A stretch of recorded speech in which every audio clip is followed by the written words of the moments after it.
John Muir, ahli lingkungan, mengatakan kita tidak perlu memerlukan lebih banyak upaya untuk mengontrol alam, akan tetapi lebih banyak upaya untuk mengontrol diri kita sendiri. Assalamualaikum warahmatullahi wabarakatuh. Shalom, Om Swastiastu, Namo Buddhaya, salam kebajikan dan salam sejahtera bagi kita semua. Dewan juri yang kami hormati, panitia serta peserta debat yang kami hormati, serta insan pemerhati debat yang kami banggakan. Sebelumnya, perkenalkan kami dari delegasi SMA Negeri 2 Kuningan, tim A yang saat ini berstanding position sebagai tim afirmasi. Saya Edi Modeningrum, selaku pembicara pertama yang akan memberikan kerangka argumentasi pada perdebatan kita pada kali ini. Lalu samping saya ada Kirana Lubna Pramita selaku pembicara 2 yang akan memberikan argumentasi yang tentunya jelas, aktual, terpercaya, serta dapat diamini dan dipercayai oleh Dewan Juri sekalian. Lalu sampingnya ada Amelia Putri Ajahra selaku pembicara 3 yang akan merekonstruksi ulang serta memberikan jalannya solusi terhadap perdebatan kita pada kali ini. Dewan juri yang kami hormati, subtema kita pada kali ini adalah Geological Disaster Shaping Landscape as Nature, Cycle, and Human Strategies for Adaptation. Selamat datang pada argumentasi kami. Bencana geologi seringkali dipersepsikan sebagai malapetaka yang harus dihindari atau bahkan dilawan. Namun, perspektif ini mengabaikan fakta mendasar bahwa gempa bumi, letusan gunung api, dan tsunami adalah bagian dari mekanisme alami bumi yang telah berlangsung selama miliaran tahun. Mosi ini hadir untuk mengkoreksi narasi keliru bahwa manusia bisa mengalahkan alam. Sebaliknya, kita harus menerima bahwa bencana geologi adalah siklus atau elemen yang justru bertanggung jawab atas terbentuknya landscape yang kita huni saat ini. Pertanyaannya bukanlah bagaimana menghentikannya, akan tetapi melainkan bagaimana cara kita untuk beradaptasi secara cerdas dengan dinamika alam ini. Dewan juri yang kami hormati, terdapat 3 kata kunci pada perdebatan kita pada kali ini. Yang pertama, bencana geologi, landscape, juga adaptasi. Bencana geologi merujuk pada peristiwa yang disebabkan oleh proses geodinamik bumi seperti pergerakan lempeng tektonik, aktivitas vulkanik, atau longsor besar. Sementara itu, landscape adalah hasil akumulasi dari proses-proses tersebut, mulai dari pegunungan yang terangkat akibat tumbukan lempeng hingga dataran subur dari material vulkanik. Adaptasi, manusia mencakupi segala upaya untuk mengurangi dampak bencana melalui teknologi, kebijakan, dan perubahan perilaku.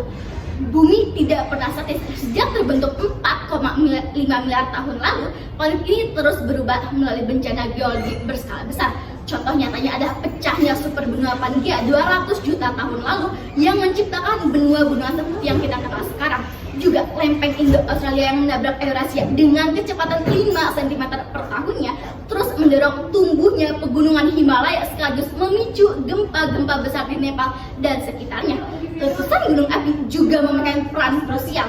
Erupsi Toba 74.000 tahun lalu hampir memusnahkan manusia purba, tetapi abunya menyuburkan tanah di Asia Tenggara. Begitu pula dengan letusan Krakatau 1883 yang menciptakan kaldera raksasa dan memicu perubahan iklim global.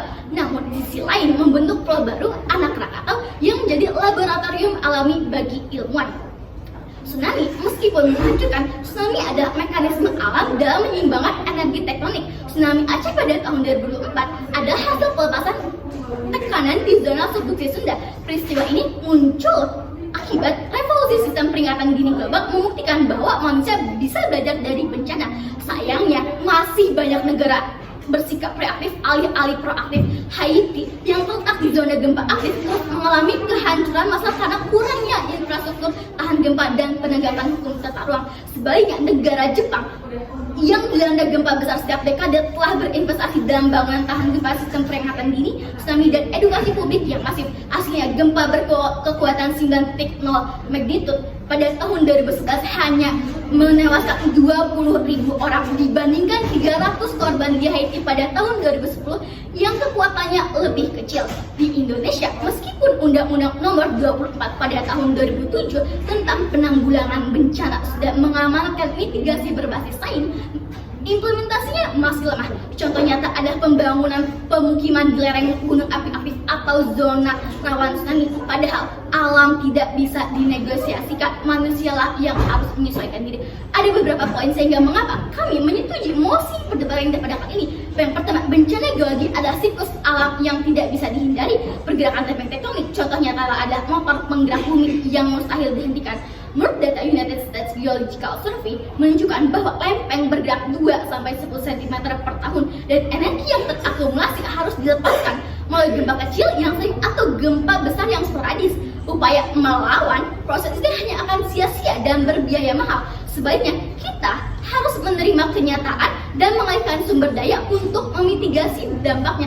Lalu, poin yang kedua, bencana geologi membentuk landscape yang bermanfaat. Material vulkanik dari letusan Gunung Merapi telah menjadikan Jawa Tengah sebagai lumbung padi nasional. Abu vulkanik kaya mineral seperti kalium dan fosfor menyuburkan tanah. Di Islandia, aktivitas geotermal dari gunung api dimanfaatkan untuk energi bersih yang mencukupi 70% kebutuhan negara tersebut. Bahkan danau-danau vulkanik seperti Danau Toba menjadikan destinasi wisata dunia. Ini membuktikan bahwa bencana geologi bukan hanya penghancur, tetapi juga pencipta. Lalu yang ketiga, adaptasi adalah satu-satunya strategi nasional. Sejarah menunjukkan bahwa masyarakat yang beradaptasi dengan alam akan bertahan. Contohnya pada negara Belanda. Belanda tidak melaut laut yang selesai, tetapi membangun bendungan yang sistem polder. Di California, gedung-gedung dirancang fleksibel untuk menyerap guncangan gempa.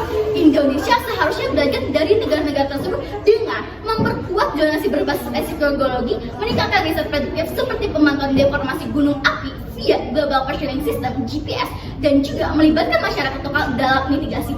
Alam tidak pernah salah, yang sering keliru adalah cara manusia untuk meresponnya. Bencana geologi adalah bagian dari identitas bumi dan upaya melawan alam hanya akan berujung pada pemborosan sumber daya dan nyawa. Sebaliknya, dengan mengadopsi strategi adaptasi berbasis sains dan kebijakan inklusif, kita bisa hidup harmonis dalam dinamika planet ini. Kita tidak memerlukan lebih banyak upaya mengontrol alam, tetapi lebih banyak upaya untuk mengontrol diri kita sendiri. Wassalamualaikum warahmatullahi wabarakatuh. Baik, selanjutnya argumentasi akan dibawakan oleh pembicara dua kami, yaitu Karena Luna Pranita.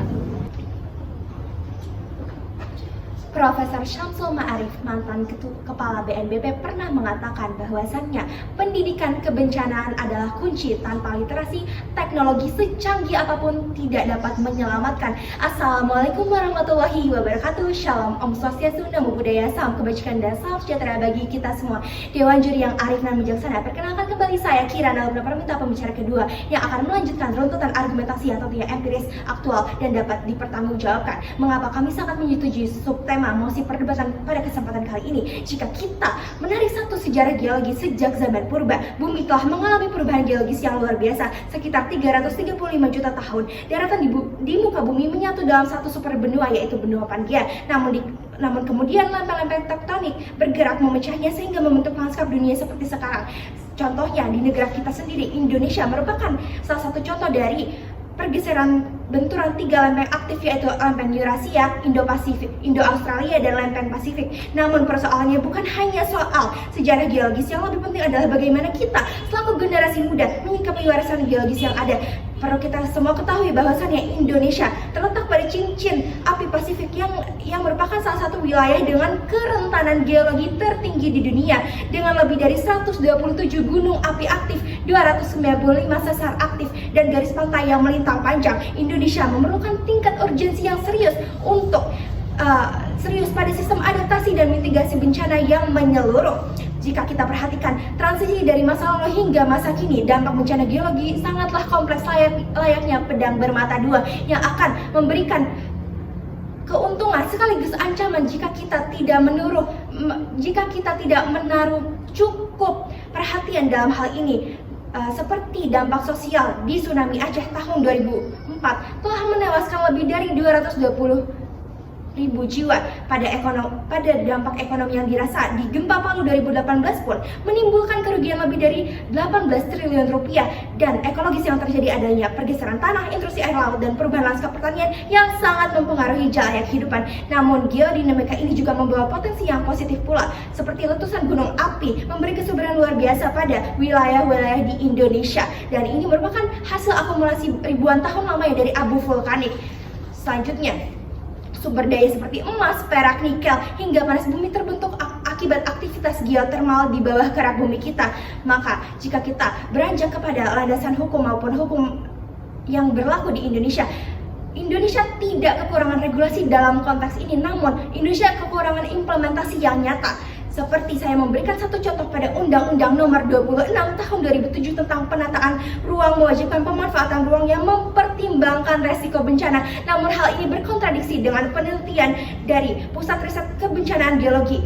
Nuraini Rahma Hanifah mengatakan bahwasannya sekitar 200 juta penduduk Indonesia bisa mengalami goncangan gempa dengan intensitas magnitudo sekitar 77%.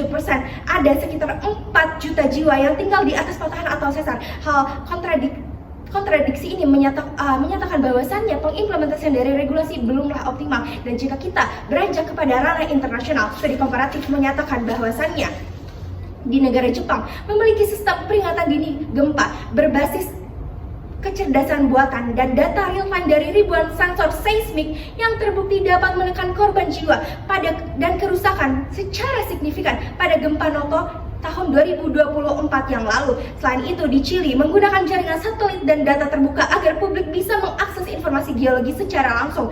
Di Amerika Serikat pun, khususnya di California, telah menerapkan sistem Shake Alert berbasis edukasi masyarakat dan simulasi gempa berkala. Disinilah Indonesia perlu mengejar ketertinggalannya dari sistem deteksi yang terbatas hingga literasi kebencanaan yang sangat rendah dengan mengadopsi teknologi mitigasi yang lebih terencana.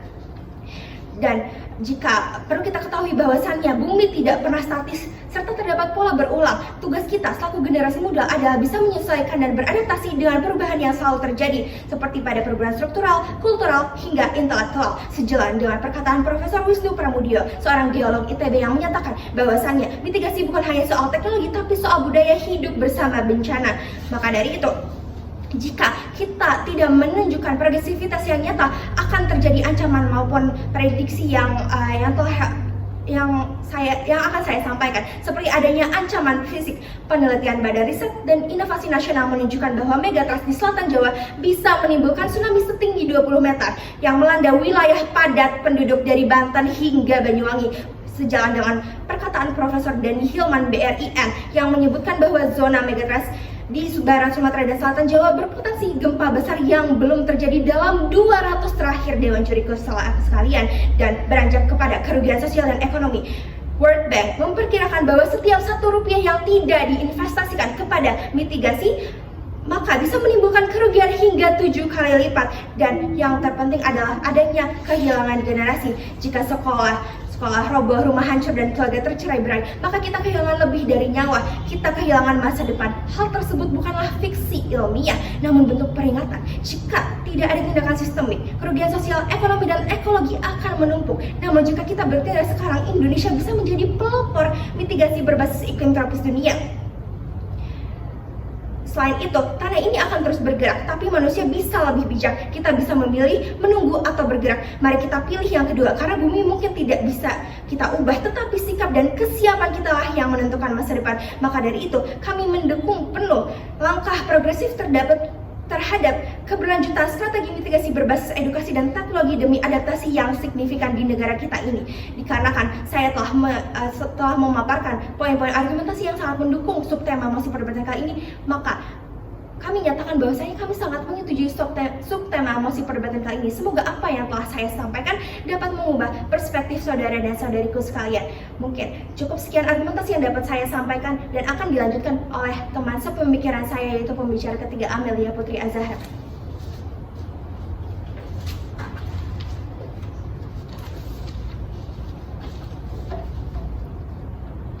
Lanskap adalah jejak dari gejolak bumi, bencana adalah siklus alam, dan strategi manusia adalah jawabannya. Assalamualaikum warahmatullahi wabarakatuh. Shalom, Om Swastiastu, Namo Buddhaya, Wedidoktiam, salam kebajikan, dan salam sejahtera bagi kita semua. Dewan Juri yang arif dan bijaksana, insan pemerhati debat sekalian yang kami banggakan. Perkenalkan kembali, saya Amelia Putri Azahra selaku pembicara ketiga dari delegasi SMA Negeri 2 Kuningan, tim A, yang mendukung penuh mosi atau subtema perdebatan kita pada siang hari ini, yaitu Geological Disaster Shaping Landscape as Nature Cycle and Human Strategies for Adaptation. Dewan Juri, bencana geologi merupakan bagian dari dinamika bumi yang alami. yang terus mengalami perubahan. Hal ini menunjukkan bahwa alam memiliki kuasa atas bentuk permukaan bumi yang baru sehingga menciptakan karakter-karakter yang berbeda di tiap-tiap wilayahnya. Proses geologi ini terjadi dalam pola yang bisa berulang, baik secara periodik maupun acak. Contohnya, siklus erupsi gunung berapi atau pergeseran lempeng tektonik yang menunjukkan bahwa bencana alam bukanlah kejadian sekali terjadi, tetapi merupakan bagian dari mekanisme alami guna menjaga keseimbangan bumi dalam jangka panjang. Menghadapi keadaan ini, manusia tentunya perlu mengembangkan strategi adaptasi perubahan lanskap bumi agar tetap bisa hidup berdampingan dengan alam. Di sini saya akan membahas bagaimana mitigasi bencana alam dan strategi manusia untuk beradaptasi dengan perubahan lanskap bumi guna menyempurnakan argumentasi rekan pembicara pertama dan kedua saya yang membahas bagaimana bencana alam dan lanskap bumi terbentuk, bagaimana dahsyatnya bencana alam yang pernah terjadi serta bagaimana dampaknya bagi kehidupan makhluk hidup terutama manusia di bumi ini. Lalu, upaya apa saja yang dapat memitigasi bencana geologi dan perubahan lanskap bumi? Kami membaginya menjadi 4 kategori utama. Yang pertama, struktur teknis. Yang kedua, pendekatan berbasis alam. Yang ketiga, inovasi teknologi. Dan yang keempat, kebijakan pemangku kepentingan serta keterlibatan masyarakat. Mari kita kupas tuntas satu persatu. Yang pertama, upaya struktural. Kita dapat merealisasikan infrastruktur tahan gempa seperti seismic based isolation dan desain rumah tahan gempa dengan denah yang simetris, material yang ringan, dan seawall yang sesuai dengan standar SNI 1726/2019 yang dapat mengurangi risiko keruntuhan saat gempa berkekuatan tinggi serta menurunkan gaya gempa yang diteruskan ke bangunan dengan melepaskan energi getaran. Yang kedua, penerapan kode bangunan ketat dan retrofitting struktur lama secara signifikan untuk meningkatkan ketahanan bangunan. Yang ketiga, pertahanan banjir dengan upaya bendungan pasang surut, saluran pelepas banjir, dan konsep Sponge City yang menyerap dan menyalurkan kelebihan air saat hujan ekstrim. Selain itu, rumah terapung juga dapat menjadi solusi karena ia dirancang agar bisa mengapung mengikuti tinggi rendahnya suatu permukaan air. Yang keempat, stabilitas lereng dan longsor menggunakan retaining wall dengan penguatan beton dan soil nailing yang dapat memperkuat lereng untuk mencegah pergeseran tanah. Yang kelima, drainase horizontal di wilayah lereng atau daerah rawan longsor guna menurunkan tekanan air dalam tanah sehingga dapat menambah stabilitas lereng. Yang keenam, perlindungan wilayah pesisir menggunakan tanggul atau seawall yang bertenaga mandiri yang dapat dinaik turunkan saat mendeteksi gelombang tsunami. Yang ketujuh, restorasi mangrove yang menyerap energi gelombang dan mengurangi erosi pantai hingga 75%. Lapisan berikutnya adalah upaya pendekatan berbasis alam. Yang pertama, kami dapat merealisasikannya dengan upaya konservasi lahan basah, konservasi terumbu karang, konservasi hutan mangrove, dan vegetasi pantai guna mendukung fungsi ekosistem yang menyerap kelebihan air, menahan erosi, dan menahan kekuatan badai. Yang kedua, reforestasi dengan pohon asli yang akan memperkuat akar di bidang miring. Hal ini dapat mengurangi laju erosi dan memperkecil tanah longsor hingga 60%. Selanjutnya adalah upaya inovasi teknologi. Kami dapat bersama-sama merencanakan sistem peringatan dini seperti pengembangan multi-hazard early warning yang dapat mendeteksi gelombang P dan mengirim peringatan detik sebelum jenis gelombang perusak itu tiba. Begitu pula dengan INATIUS yang menyediakan informasi bencana geologi yang dikomunikasikan melalui sirine dan media massa agar masyarakat dapat bertindak dengan cepat. Mitigasi-mitigasi tersebut telah didukung oleh UNESCO sebagai upaya yang efektif mencegah dan menanggulangi bencana alam. Yang kedua, pemantauan satelit dan sistem informasi geografis. Satelit dan SIG ini dapat diterapkan dengan menggunakan remote sensing udara atau satelit. Upaya tersebut dapat memantau emisi gas vulkanik, perubahan topografi, dan awan abu untuk deteksi dini letusan. Yang ketiga, kecerdasan buatan dan big data yang meningkatkan ketepatan prediksi bencana alam serta digital twins atau model virtual lingkungan alami dan buatan yang membantu memetakan keretakan infrastruktur kritis dan skenario mitigasi. Yang keempat, drone dan robotika. Upaya-upaya sederhana ini dapat dengan efektif melakukan pemetaan udara dengan cepat, pencarian penyintas, dan pemantauan kerusakan pasca bencana di wilayah-wilayah tidak terjangkau, sehingga massa dapat dengan cepat menyalurkan bantuan ke wilayah-wilayah tersebut. Yang kelima, sirine pantai atau pendeteksi getaran untuk pencegahan tsunami dan gempa. Yang keenam, pemetaan risiko bencana dari data spasial. Terowongan Storm Meter Management and Road Tunnel atau yang disebut SMART modifikasi cuaca, dan pemantauan seismometer. Dan lapisan terakhir, kami dapat menawarkan kebijakan pemangku kepentingan atau keterlibatan masyarakat. Ini yang sangat penting bahwa kita dapat menerapkan tata guna lahan dan zoning yang melarang pemukiman padat penduduk di wilayah yang rawan bencana alam. Dan yang kedua, pemanfaatan ekonomi kawasan vulkanik atau tanah bekas letusan gunung berapi yang terbentuk dari lahar dan abu untuk diolah menjadi lahan pertanian subur seperti yang diterapkan di Kintamani dan Bali. Solusi efektif itu dapat adaptasi ini menunjukkan bahwa manusia ini bukan hanya bertahan, tetapi juga dapat memanfaatkan hasil bencana geologi untuk mata pencaharian. Dan yang ketiga, edukasi publik atau latihan rutin yang membangun budaya kesiapsiagaan masyarakat dengan menggabungkan solusi teknis ekologi, inovasi digital, serta kebijakan pemerintah dan partisipasi masyarakat, mitigasi bencana alam dan adaptasi lanskap dapat terwujud secara efektif dan berkelanjutan. Maka dari itu, saya Amelia Putri Azahra dan rekan bertukar pikir saya Irma Dewi Ningrum dan Kirana Lunda Pramita sama-sama mendukung subtema kita pada siang hari ini, yakni bencana geologi membentuk landscape sebagai milik alam siklus dan strategi manusia untuk adaptasi, atau Geological Disaster Shaping Landscape as Nature Cycle and Human Strategies for Adaptation. Terima kasih. Wassalamualaikum warahmatullahi wabarakatuh.